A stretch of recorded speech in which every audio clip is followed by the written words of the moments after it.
Come on, clock's ticking. We take staff and go down to cellars. Exit somewhere there. Hurry up, John. Wasting time. Okay, done.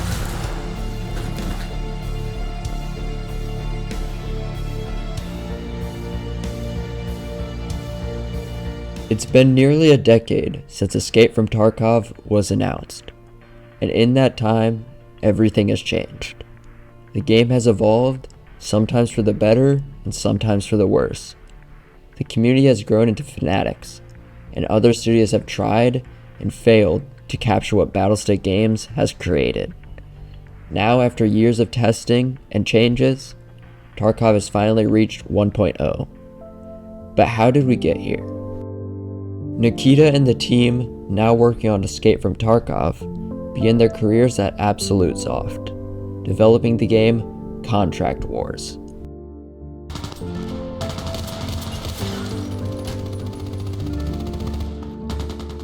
While Contract Wars is very different from Tarkov, you can already see hints of the style and approach that would carry over. Some maps even share names with Tarkov, including Factory, Lighthouse, and Interchange. But Contract Wars was a more traditional shooter, death matches, team elimination, very much in the vein of Call of Duty. It did not have its own unique genre, and the vision that would define Tarkov was not yet there. Work on Tarkov began as early as 2012, but players would not see the game until 2016, when the closed alpha was released. The first glimpse gave players their first look at Tarkov's world. Crude mechanics, unfinished systems, but already a clear vision. The alpha gameplay video showed customs, and is surprisingly similar to the version we know today. While many features were rough, and mechanics far from polished, the game's unique style and ambition were evident from the start. It is no surprise that a fan base began to form almost immediately. Even in alpha, players could see the potential for something different, something deeper, and something that would one day grow into the hardcore, unforgiving experience Tarkov is today.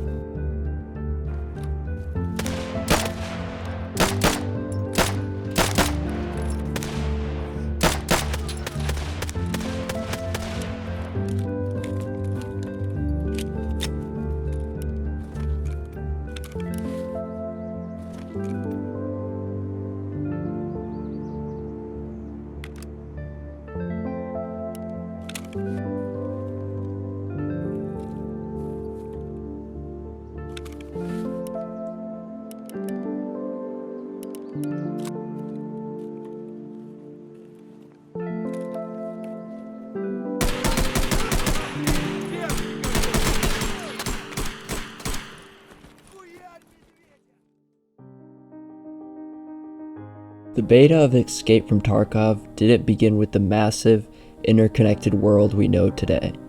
In the early days, the maps were smaller and simpler. They were rough sketches of what Tarkov would eventually become. Change started from the very first patch. It started with Shoreline. Half the map was added at launch, with the full version arriving just a few patches later, on December 26, 2017. For many players, this was the first real glimpse of how ambitious Tarkov's world could be, expansive, detailed, and immersive. Not long after came Interchange, a massive shopping complex that quickly became one of Tarkov's most iconic locations. But this was before the arrival of its key figure, Killa. Killa's addition, 8 months later, changed Interchange forever. He wasn't just another AI, he became a symbol, a challenge for all players, and a reason to keep coming back.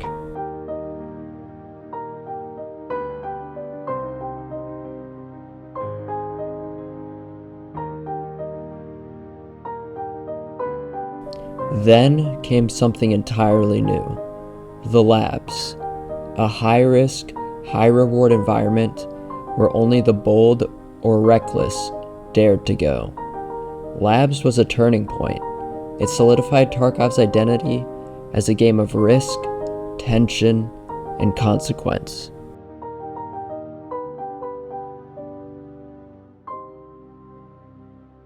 The next major milestone arrived in November 2019. Reserve joined the roster, bringing with it Gluhar, one of Tarkov's most formidable bosses. Alongside him, Sturman was added to Woods, transforming what had once been a quiet forest map into something far more dangerous. As time went on, more bosses emerged. Sanitar took control of Shoreline's resort, cementing it as a hot zone for high-value loot and equally high stakes.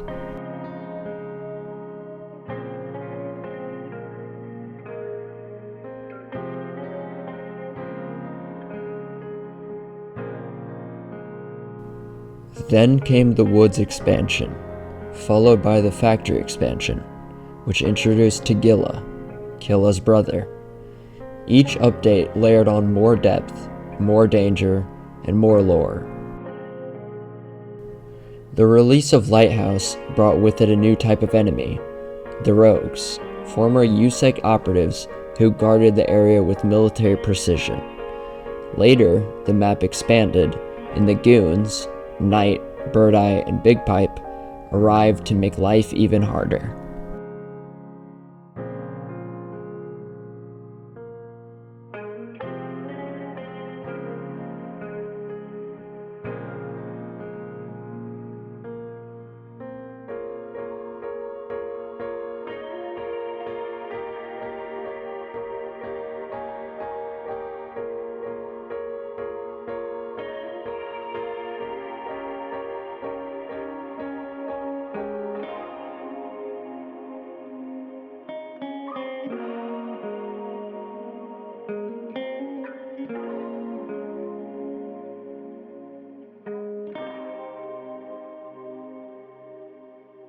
And then, on December 28th, 2022, it happened. One of Tarkov's biggest and most anticipated updates. The release of Streets of Tarkov.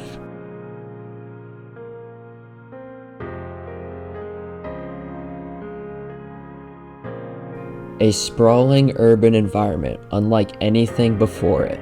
Streets wasn't just another map, it was a statement. A promise that Tarkov was evolving into something closer to its final vision. Soon after came Kaban, and later the BTR, changing the way players moved and fought across the map. But Battlestate didn't stop there. Shoreline received a rework, adding the farm area, and yet another Streets boss, Kalante, was added. The team introduced Ground Zero, Transits, Partisan, and another Factory rework. Even Woods expanded again, this time with the new train depot, and Customs was reimagined with fresh locations and new routes. And finally, the Labyrinth, an event map that pushed the game's design to its most experimental point yet. What started as a few small, disconnected maps has become a massive, living world, shaped by nearly a decade of updates, expansions, and reworks. Tarkov's geography tells the story of its evolution. Each patch wasn't just a technical update, it was a step closer to the vision Battlestate Games promised so many years ago. However, Tarkov has changed more than its maps. There's been nearly a decade of systemic changes to the very rules of how Tarkov works. One of the biggest changes in Tarkov's history, and one that still defines the game today, was the introduction of inertia and the weight system. Not everyone welcomed it, but its impact was undeniable. Every movement suddenly mattered. Sprinting, peeking, and strafing became deliberate choices instead of reflexes. Tarkov became heavier, more grounded, more punishing, and ultimately, more immersive. The armor rework was another milestone. It reshaped what protection meant, introducing modular plates and new vulnerabilities. Suddenly, you had more customization with your armor, and what used to be good was no longer viable. Over the years, every patch, no matter how small, has left its mark. The accumulation of a decade's worth of tweaks, reworks, and balancing has built the version of Tarkov we play today. Some players still miss the old Tarkov. The faster gunplay, the chaos, the unpredictability of its early days. But that version exists only in memory. Tarkov has evolved, and so have we. But Tarkov didn't grow in isolation. As the game evolved, so did its audience. Streamers, content creators, and fans turned its brutal world into a global phenomenon, shaping not just how Tarkov is played, but how it's remembered. For most people, Tarkov isn't just a game. It's an experience shared, streamed, and analyzed. It's a world we discovered together, one raid at a time. And at the center of that discovery were the people who brought Tarkov to life, the content creators. In Tarkov's early years, information was scarce. The game was confusing, brutal, and constantly changing. But even then, a few creators stood out, players who learned the systems, survived the chaos, and shared what they found. Names like Deadly Slob, Clean, Pestily, and Veritas became familiar. They weren't just entertainers, they were guides. They showed us how to survive, how to extract, and what Tarkov could become. In a game with no tutorials, these creators were the tutorial, and through them, Tarkov began to spread to thousands of curious viewers. One key moment changed Tarkov's streams forever: Twitch drops. In late 2019 and early 2020, Battlestate Games launched drops. Watch Tarkov, earn in-game loot.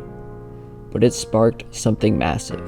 Overnight, Tarkov went from a niche shooter to the most watched game on Twitch. Millions of new players tuned in. Streamers filled the front page, and suddenly, everyone knew Tarkov. It changed Tarkov forever, not just because of the numbers, but because it created connection. Players who had never touched the game now shared stories and memories. A global community forged through one event. But creators didn't just showcase Tarkov, they shaped it. The way people played, the gear they used, even the slang, it all came from Twitch. Chads, rats, the wiggle, gear fear, these weren't developer terms, they were born in streams. Players like Landmark and Willers pushed Tarkov's PvP to its limit, creating unbelievable moments of aggression. Soon, viewers weren't just watching, they were learning, copying, and adapting. The streamers' loadouts became the meta, and in a game that changes every patch, the community learned to evolve just as quickly. While Twitch showed the chaos, YouTube explained it. Channels like Gigabeef turned Tarkov into a science, breaking down armor values, ammo stats, and the best budget guns. Others, like Airwing Marine, told the news of Tarkov and what players could look forward to in upcoming patches. These videos became a second layer of Tarkov. When you weren't in raid, you were learning from one, watching others die so you wouldn't. With the rise of these creators came a new dynamic, one between the developers and the community. Streamers became not just entertainers, but messengers. Their feedback reached BSG directly. Their frustrations echoed throughout the player base. Sometimes that created tension, debates over balance, over wipes, over direction, but it also pushed Tarkov forward. The relationship was messy, but it was important. While there are a lot of creators that have been here for a long time, new ones are still popping up. Most notably, the Burnt Peanut, who is bringing fun back to the game with his ridiculous moments and hilarious dialogue. Today, Tarkov is a global community, one built on creativity, obsession, and a shared struggle. And while the game continues to evolve, so does its audience. For every update, every wipe, there's someone streaming it, reminding us why Tarkov matters. It's not just about escaping, it's about the stories we create. Tarkov's 1.0 release is right around the corner, and after years of updates, wipes, and endless speculation, the moment we've all waited for is finally here. We already know a few things. a new map, new AI, new mechanics, but beyond that, so much remains uncertain. What will Tarkov look like once the dust settles? What surprises still wait in the shadows? Because if there's one thing we've learned over the years, it's that Tarkov never stops changing. Every major patch has brought something new. New weapons, new systems, new frustrations, and new memories. The game has evolved alongside its community, adapting, breaking, rebuilding, and somehow always pulling us back in. With 1.0, that cycle doesn't end. If anything, it begins. The game will continue to grow, and so will we. New players will load in for the very first time, nervous and unprepared, just like we were once. They'll experience their first raid, their first fight, their first extract, and they'll fall in love with the same brutal game that's kept us here for years. New creators will rise to share their stories, filling our feeds with fresh perspectives, creative guides, and new ways to survive the chaos. And the veterans, the ones who built this community from the ground up, may move on, or they may stay to watch what comes next. Either way, they'll always be part of the legacy. Tarkov has always been more than a shooter. It's a living, breathing experiment, part simulation, part suffering, and part survival story. And even though we may complain about bugs, wipes, cheaters, and changes, there's something special about being part of that process. Watching a game transform before your eyes is rare. Living through it is even rarer. The truth is, no one knows what 1.0 will bring. Maybe it'll redefine the genre again. Maybe it'll stumble, as it always has, before finding its footing. But that's the beauty of Tarkov. It's unpredictable, unforgiving, and constantly in motion. And through every change, every patch, and every wipe, one thing has stayed the same. The community.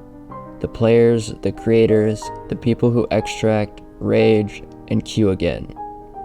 Tarkov's story isn't written by patch notes. It's written by us.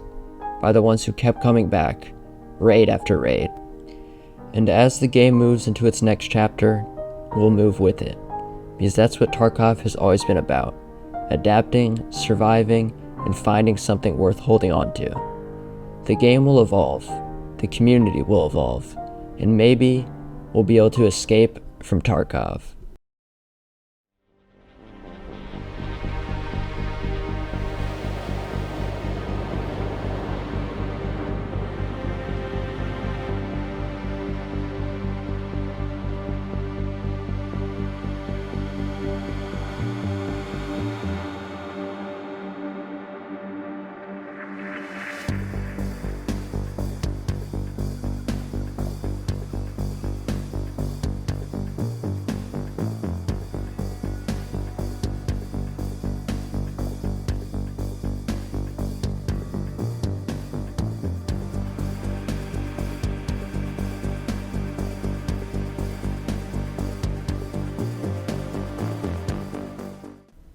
Thank you all for watching. This is the first time I've done a video like this, and I'm pretty happy with how it turned out.